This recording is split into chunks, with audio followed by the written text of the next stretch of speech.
As you can see, I'm not in Kuwait right now, but enjoying a nice vacation in Canada, more specifically in the Gatineau near Ottawa region of Canada, which is beautiful for cycling. Today I'm taking a rest day, and I just recently came back from a trip to Italy where I did 9 rides out of 10 days in the northern part of Italy. So 5 rides from Bormio, which is close to the famous Stelvio Pass, and as well I did 4 rides in the area of Corvara, where there's this in the Dolomites, which is also famous for cycling. And what I want to discuss is how to prepare for such a trip. During that trip, in 9 days, I did 720 kilometers, which is not a lot, but it's with 20,000 meters of climbing, so more than 20 kilometers of vertical descent in 9 days. So that's quite a bit, and this equated to about 4.5 hours a day in the saddle. So how did I, 56-year-old man without previous bicycle training, except for the last few years, was able to do that? So I want to share with you how I trained and how I got ready for that trip to allow me to enjoy it and not just suffer all along the way. So instead of showing my face all along, I will show some pictures from this trip as I go along and explain how I prepared for that beautiful experience, and something I will cherish for a long time. I was not alone in that trip. We were a group of 12 riders, but as you know, in the hills, you're not in a group for very long. Everybody's going with their own strength, so you have to rely on your own. And I was kind of middle of the pack in terms of capacity or fitness, and I was very happy with where I ended and how I felt every day. So yeah, let's dive in. First of all, I have to say that I'm not a coach. I'm not a trained coach. But I have a PhD in pharmacology, and I'm a pharmacist by training. But I learned by myself how to prepare and how to train. So I'll share what I learned, and maybe not 100% accurate, but that's the best of my knowledge so far.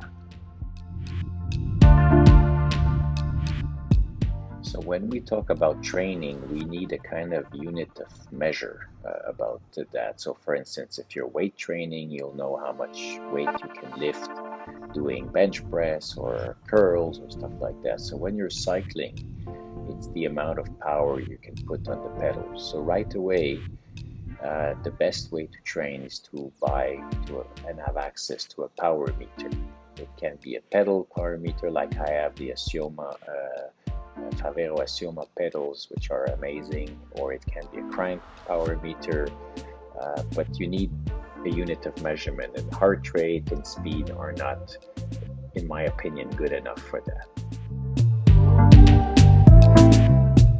Once you can measure power, there's a metric called the functional threshold power, which is the power you can hold for, let's say, about an hour before building lactic acid. So it's something that is, something that's reasonable for you. And the more you train, most of the time, the more your FTP, functional threshold power, will increase. Personally, I use Trainer Road as the platform to train. They provide different programs that you can follow and use. So I use a program which was I think called a multi-day mountain racing. Although I was not racing, I wanted to improve my form as much as possible. So I used their plan, and my goal was to be able to keep a steady pace as long as possible because when you're climbing, it's relentless. There's no escape. You have to push on the pedals and push on the pedals, and the harder you can push for the longest time, the more fun you will have, the more you'll enjoy these climbs. Otherwise, you will suffer all the way through and have to stop all the time, and it will be slow and painful. So there is a kind of a balance you have to get. When you're on the flats, your FTP by itself is a good metric of how fast you can go and how strong you can be, let's say, heading a group. But when you climb, the most important thing is your FTP divided by your weight, so your watts per kilo.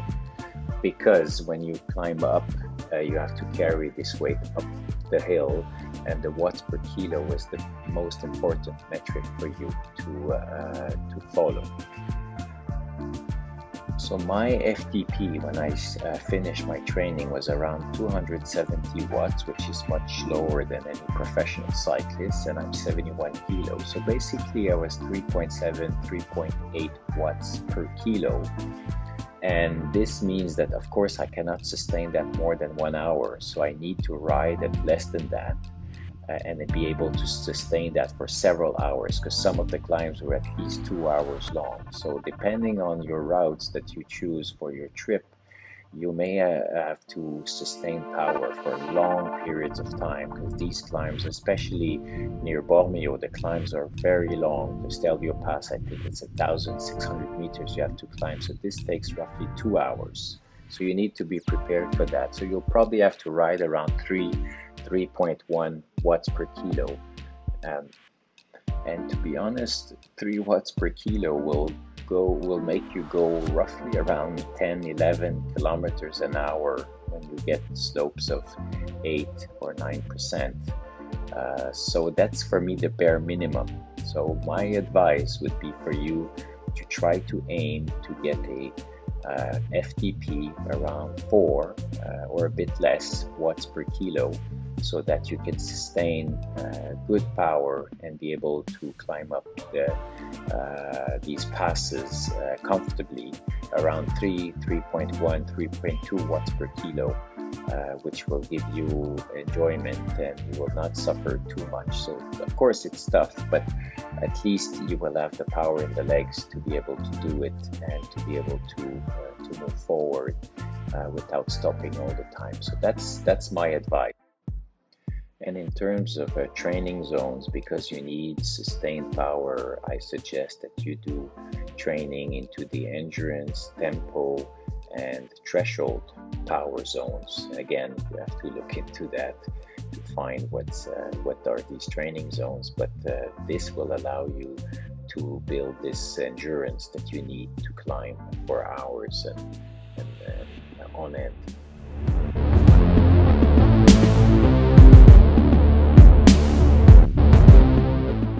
Of course, there's a lot to unpack there. I advise you to watch videos.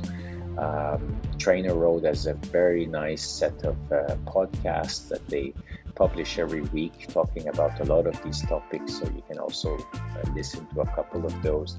But please prepare, because it's brutal, and if you're not prepared, it's really tough, and it may be not a lot of fun to do a trip like this, where it should be fun and it should be something to remember for a long time. Good luck. So that's it for this video. If you want to learn about the equipment I used or the nutrition I followed to do this trip, please comment below, so that I will most probably do another video on those topics, because these are also parts of the success of such a trip. It's not just how you prepare, but how you are equipped and how you fuel yourself along the way, so that you can sustain long days in the saddle and enjoy the beautiful scenery that you just saw in the pictures. So I hope you like this video. Like and subscribe if you want to. I'm not a big YouTuber, but I just like to share my passion, and I hope that it will help you. And yeah, see you soon. Bye.